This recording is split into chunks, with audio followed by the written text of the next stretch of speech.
Hi.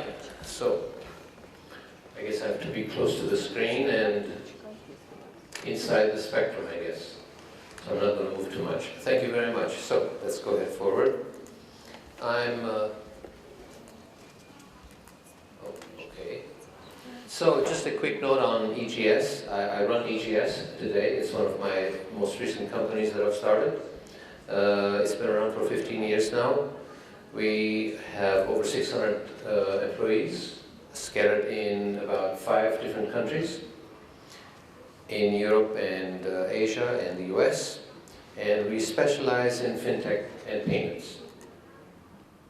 Just a quick note on what some of our products are. For example, Ducat is a family of banking products. It includes mobile banking, internet banking, for retail, for enterprise, wallets, QR code payments, and POS terminals, and more. We have core banking. These are all new generation products, by the way, which is something that I would like to point out, that most of the banking world today runs on legacy applications. Applications that were built about 10, 15 years ago, and over the years it's been updated, fixed. You know, it's gotten to be very large, and they utilize the old frameworks, the old development tools that were available, whether it's C++, C#, Java, and all that stuff. So they're not really ready for the new world. The new world that we're moving into has a lot more challenges. Yet on the other side, we have at our disposal quite a big family of very sophisticated, much more advanced development frameworks. So the development world and the tools have evolved also. So these are all based on new Java Spring technology, responsive design, where your application will show properly on all types of screens, microservices based, Kubernetes cloud. It can be placed on at the bank or in a hybrid cloud, or you can put it on a global cloud, and you can deploy it as a service. So you can charge customers as you go. This is very important because it is a demarcation point of new things being developed, which is kind of in the last 2 or 3 years this began. So preferably we propose our clients and our customers to utilize these. EGS is part of a global group. We're over 40 different companies. We're the largest payments banking company in Europe. We're the second or the third largest in the world. So in our group there are things like Equins, Processor, 6 from Germany, and Pay1, Ingenico terminals that you probably have seen. You pay with a card on Ingenico. And 40 such companies together, we comprise quite a big group of banking and fintech solutions. Most of the European banks we service, so we have approximately maybe about 200 banks that are partners. They depend on us. And today's conversation is not much about our products, which I think the organizer said, don't talk about products too much, say something interesting to the public. So I'm going to focus not as much on what we do, what our products are, but more like on a concept. Where is the market going? Where is the banking business going, right? So one of the things that we see very important, the certifications and the standards that any bank or any fintech company has to have. In our company, we maintain all of these certifications. We are a software company, but we have certifications such as the ISO 27001, which is really intended for banks, but we do it. All the different ones, we're GDPR compliant. And very important over here is, this is a card business, but secure coding and secure by design. This is something that most people don't do, most companies don't do. We train our people. We went into this about 4 years ago. We were asked by one of our foreign companies, foreign partners, if we're doing this or not, and we didn't. And so it turned out that we were leaving out a lot of information. So as a test, we brought one of our engineers and we said, do you know what secure coding is? And he would say, sure, I know secure coding. And I would say, well, okay. List 5 things that you think are secure coding. And then there would be a gap.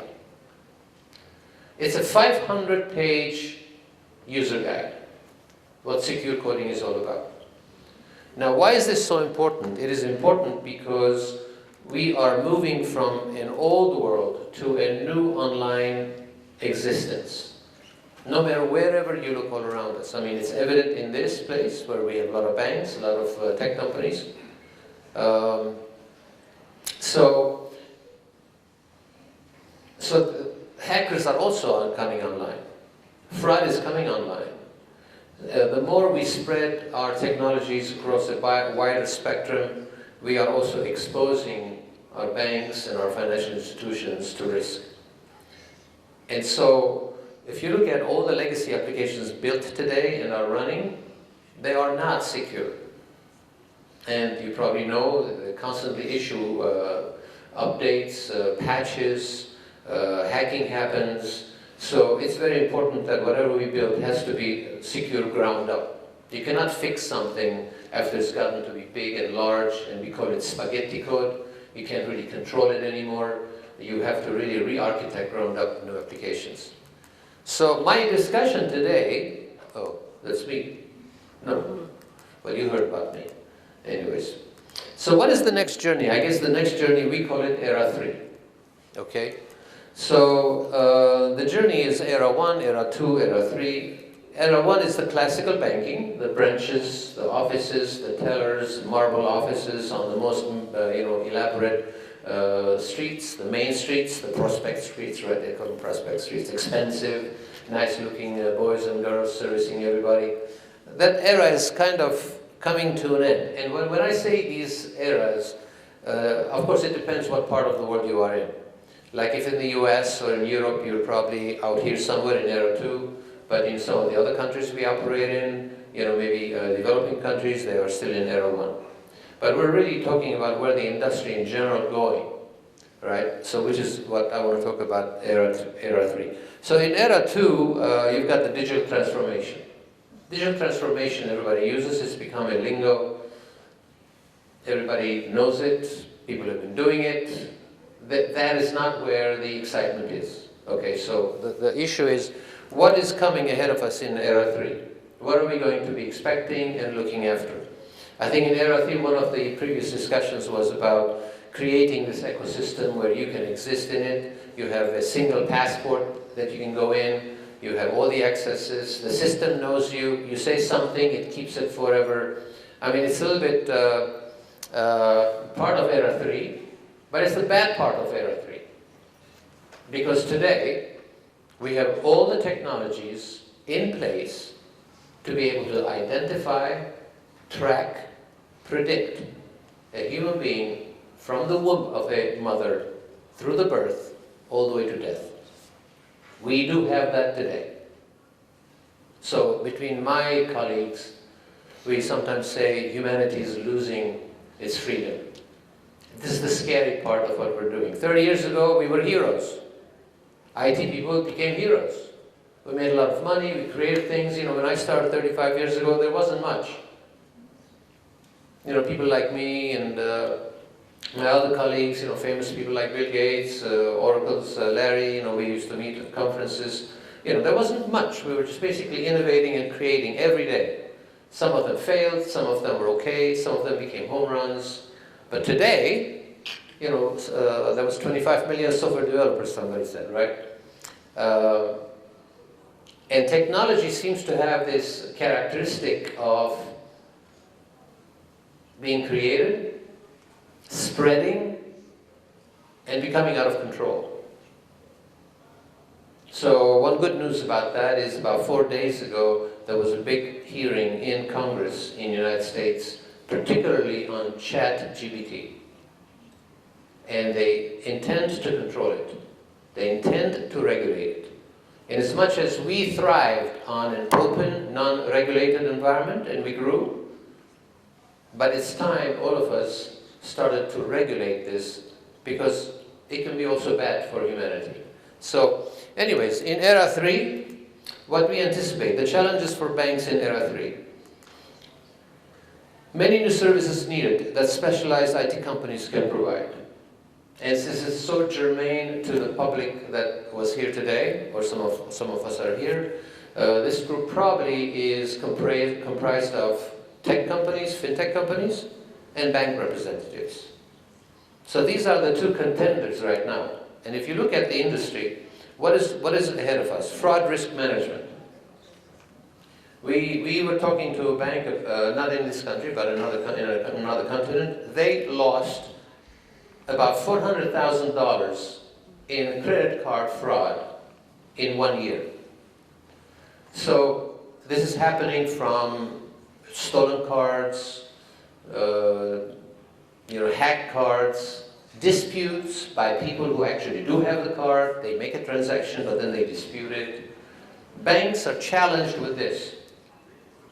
We have one of the world's most elaborate fraud risk management system. We not only do analysis on data, but we're also watching every transaction that's coming through. We're counting milliseconds so that we can either flag it, warn it, or block it. So, for example, this is something going to be needed by everybody in the banking industry. Cybersecurity and hacking, you all know what that means. My time is short, so she's showing me 5, so I'm going to speed up. Access management, that's a big issue. On an average bank in our system, there are about 250 applications running. The simplest ones are PowerPoint, Outlook, Excel. Then you get sophisticated. You've got the core banking, you've got the mobile banking, you've got internal systems. So how do you manage all that? Turning them on, turning them off in a dynamic environment. And nowadays, companies don't even see their employees. Just go work from home, right? The miracle of working from home. How are you managing all that? It's very difficult. That's a big challenge. Open banking, we spoke about open banking. They did not go into it that much. But we do a lot of open banking. We probably have taken about 50 banks, adopted their backend to open banking. It's something coming. I mean, it may not happen immediately. Sometimes it needs time for the public to catch up. They need to continuously evolve to meet the customer expectations. This is probably one of the biggest challenges for banks. Because customers are expecting more. They want it cheaper, they want it faster, they want it now. So how is the bank going to do all that, right? It's a big challenge. Commerce is a big issue. In the US, 33% of all commerce is going through Amazon. Do you know what that means? Equivalent number of shops have closed. But that's happening. It is happening. So how can you be a leader in commerce? How can you exist? How can your merchant exist in a world of Amazon or Alibaba or whatever? You need a whole relationship with merchants, right? Machine learning AI is on its way. We talked about ChatGPT. I don't want to go too much into it. Cloud is a big challenge. If I take 15 CEOs of banks in Armenia and I say, describe to me the cloud, the different providers, what is good and bad about each cloud. Most of them don't know that answer. They know cloud exists and things can go into the cloud. But that is a big issue. We've got big contenders, right? Azure for Microsoft, Google Cloud, AWS, and they're not all good. We sometimes call them check-in hotel, you cannot check out. They never want you to go. You get in, you integrate with them, and then one day you wake up and say, oh boy, I cannot move.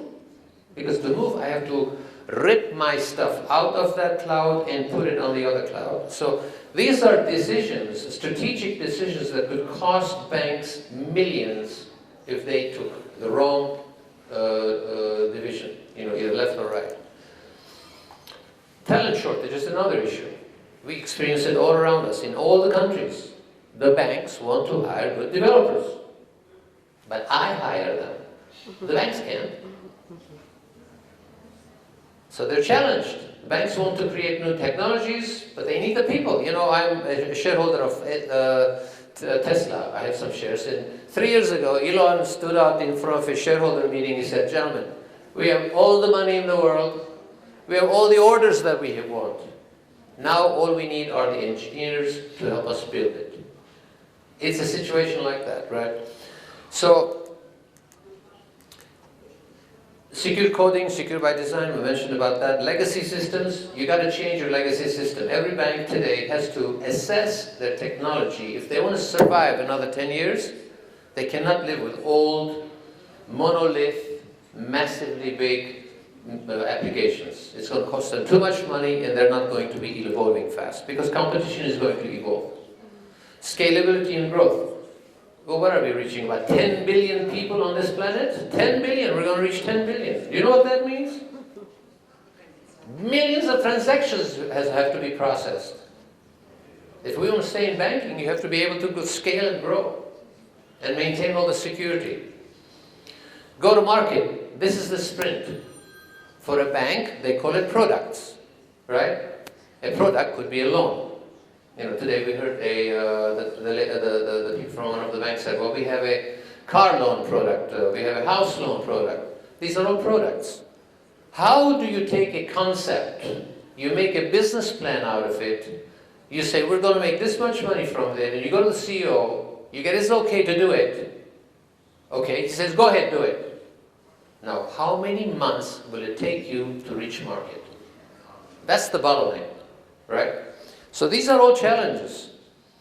So can banks succeed alone? And the answer, that in era 2, banks relied on in-house IT capabilities. You know, Armenia is somewhere around here. Armenia, for example, or most of this region is like this. The banks want to hire their own people, they want to develop their own products, they feel they are smartest, they feel their thing is the uniqueness, nobody else can do it, they want to do it, this is where they are. But it's not going to work because of the race. Whereas in era 3, banks team up with specialized companies. We're seeing this more and more in the US and Western Europe. So technically, access to advanced expertise, solutions and products from tech companies, scalability and agility, services and run, so not only products, but to help the bank service and run the platforms for the bank. Global domain knowledge, so you need to team up, a bank needs to team up with IT companies that have domain knowledge in banking.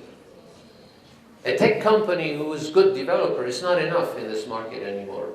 They have to understand banking, they have to understand financial technologies.